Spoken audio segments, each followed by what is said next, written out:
in more though? Because that was all black. It was all black. Right. And the Waianae Mountains Watershed Partnership was formed on April 22nd, 2010 with 7 original landowning partners. And it's a variety of landowners from the federal, state, and local government, as well as a few private landowners and leaseholders with DHHL. Because the fire came up around the cliff where we're looking over there and then came up to Pu'ukavivi. And so it gave an opportunity for all the invasive species to just come back in full force. That's what they do. We have several different projects going on that address the threat of wildfire across the Waianae Mountains. We have our vegetative fire breaks. One is here in Waianae Kai, supported through the Division of Forestry and Wildlife. We do all of our own seed collection. We grow those plants in collaboration and with the help of a lot of our schools in our surrounding communities. They help us to collect those seeds, grow those plants, take care of them, and then outplant them. This is a lot of guinea grass and halekoa, but the main concern is these invasive grasses that have established themselves here in our valleys. And unfortunately, what happens during dry months in Waianae, we experience a higher amount of fires. Once those fires come through these areas, it's fueled by a lot of these grasses that die off during the summer when it's really dry. And after those fires, the first thing that comes up again, of course, is our fire-loving grasses.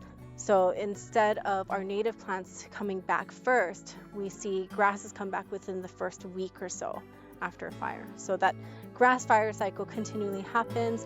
So we're trying to create a restoration area that utilizes native plants to help create a shaded area of native plants that can hopefully shade out and outcompete with the invasive grasses that we're dealing with here, like guinea grass.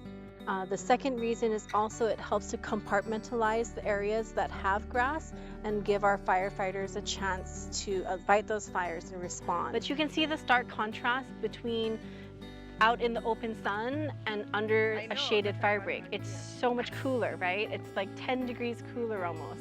And if you notice too, like the way that the guinea grass is growing underneath our Milo outplantings, it's a lot thinner. Right. The guinea grass is struggling under our shaded fuel break, which is exactly what we want to see.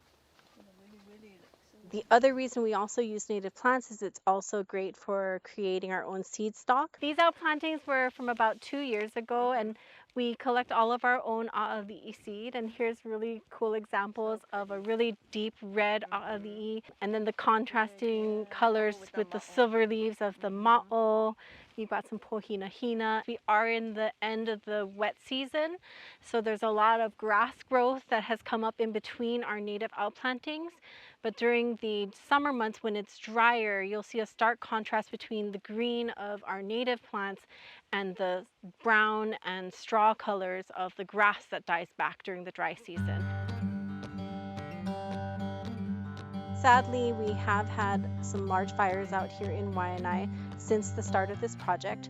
The biggest one that we've had to deal with was from 2018, where the fire started around at the front of the valley near the ag part, swept through to the back of the valley and reached our fire break.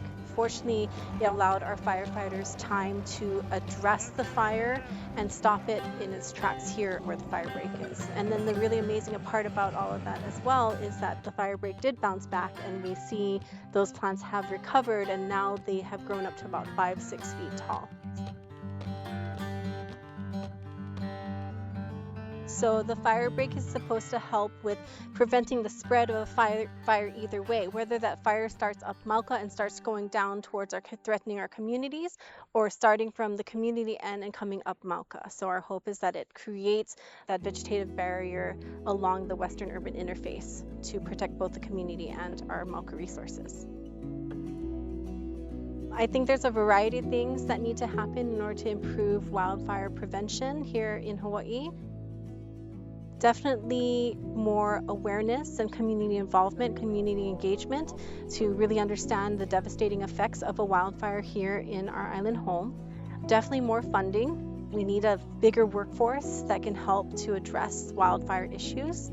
And I think just, really the support of our legislators and decision makers so that they can provide additional support for programs like this.